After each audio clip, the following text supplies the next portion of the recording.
Hello and welcome to this video on CSS selectors and declarations and a little bit more about the theory of these structures. So there are three types of selectors that we look at. We have the type selector, the class selector, and the ID selector.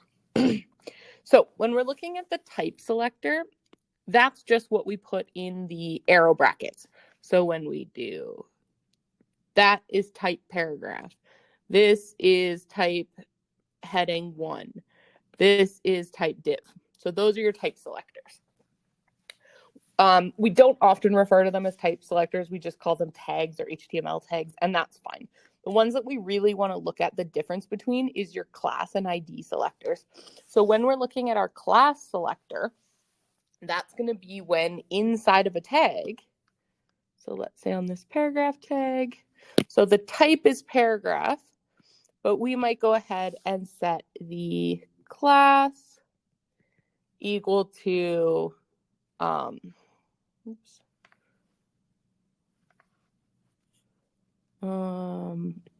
like main text or something.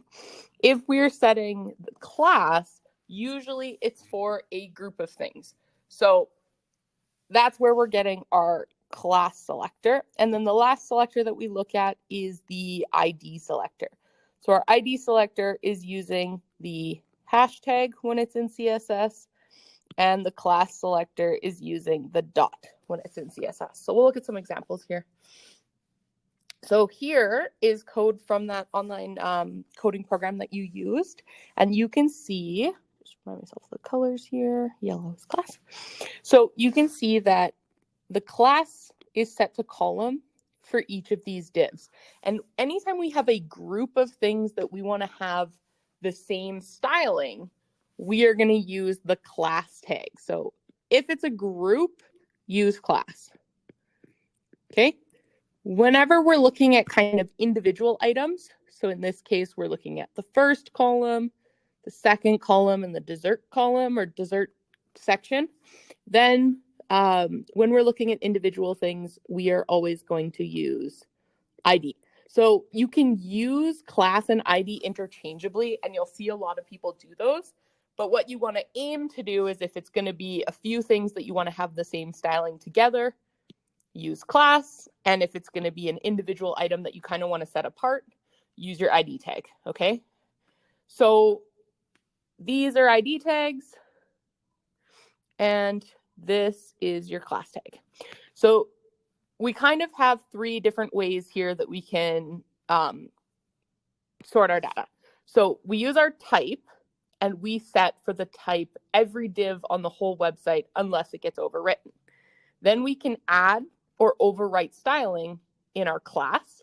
So that's going to apply to the whole group. And then from there, we can go ahead and add or overwrite specific styling for each individual element.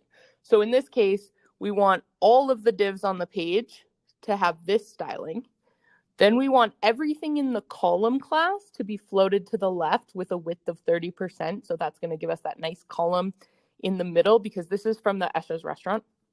And then the last thing that we have is the individual IDs. And here, each individual thing has a different background. So that allows us to kind of set each thing separately. So that's why we're using ID. So again, class and ID are selectors used to organize CSS code. ID is singular. Class is used multiple elements. Okay, the next CSS selector thing we're going to talk about is called adjacent. These are really good words to know for Googling how to do things, but honestly, they're not really that heavily used. Okay, so when we're using the adjacent combinator, they're talking specifically about this plus. So when we're using the adjacent thing, we can use it to select two selectors. So it'll match the second element if it immediately follows the first element. So essentially what they're doing here is when they say a list item, okay, so a list item where it's the first of that type, So this one has to follow this one. So if you have a list item that follows the first of the list item type, so in this case, this is the first one, so it's going to apply to this one, then that's how it would do it. So adjacent allows us to say only apply to this LI, or you could do like a paragraph only if it comes right after a heading or something like that. And that would allow you to use the adjacent tag to only affect things if they come immediately after some other element. And they're both children of the same kind of grouping thing. So it can be useful for highlighting certain elements. Adjacent, I think you would be hard pressed to find a way to use, but you can use it. Pseudo class is much more common. Specifically, we use pseudo class all the time when we do links, because we can set the styling on a link, so an anchor tag, which is the standard blue underline, but we can change what it looks like when it's a link. We can change what it looks like after it gets visited. Normally you click on a link and then it turns purple. Well, we can change that. We can change what it looks like when you hover over it. Normally when you hover over a link, it changes to white. Here you can have it change to a different color. And then also an active link means it's the one you've already clicked on. So essentially the page you're on.